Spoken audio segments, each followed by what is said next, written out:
Hello, Hogs. Arkansas's top target puts on a show in Springfield. Jordan Smith was a standout in a highly competitive game. Cal should stay in touch with the recruit and see how to bring this guy to Arkansas. But he needs to be careful. The Duke team is keeping an eye on him. Let's get to the news. But first, subscribe to the channel and receive more news from the Hogs. The spectacle scene in Springfield was more than just a great high school game.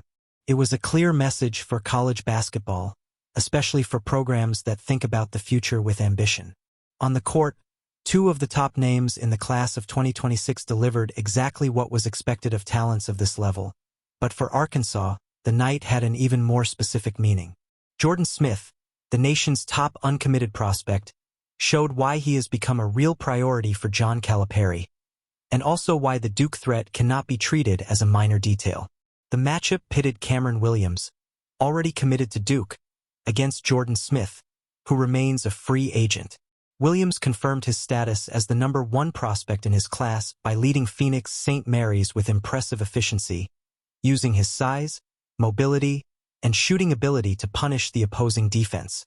On the other side, Smith responded with something even more complete. His 34 points were accompanied by 8 assists, total control of the game's pace, and the constant feeling that every important possession passed through his hands. In the final buzzer, Paul VI emerged victorious, but the result only reinforced Smith's individual impact. For Calipari, performances like this are not just technical observations. They are strategic warnings. Smith showed in Springfield that he is not only an elite scorer, but a player capable of raising the collective level, even when facing an opponent brimming with talent and under national scrutiny.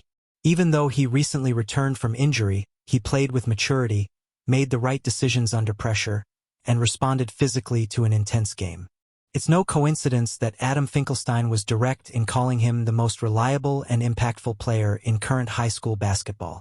This type of assessment carries weight, and a lot of weight when it comes to a recruit who hasn't yet made his decision.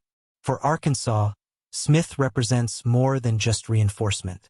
He symbolizes the possibility of accelerating Calipari's project, of giving immediate identity to a roster that the coach has been shaping to compete at a high level in the SEC and, especially, in March. A player capable of creating for himself and others, defending at a high level, and taking a leading role in big games is exactly the profile that Calipari has historically transformed into success. The problem, and it's real, is Duke. Cameron Williams is already committed, John Shire was present, and the forward's performance only reinforced the idea that Duke is building something big for the near future.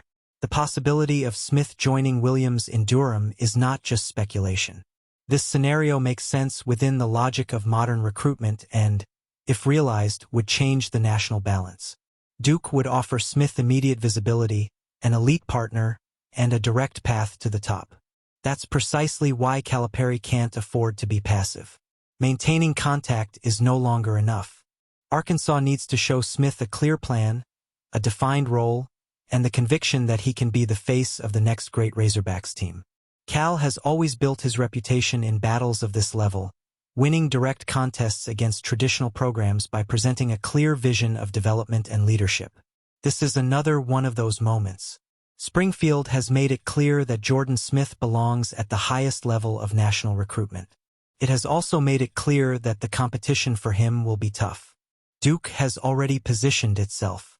Now it's up to Arkansas to respond with the same intensity.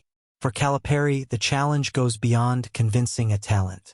It's about protecting the program's competitive future against a rival that doesn't usually lose when it enters a race of this magnitude strongly. There's still time, but the margin for error is minimal. And games like the one in Springfield only make that reality more urgent. I want to hear your opinion.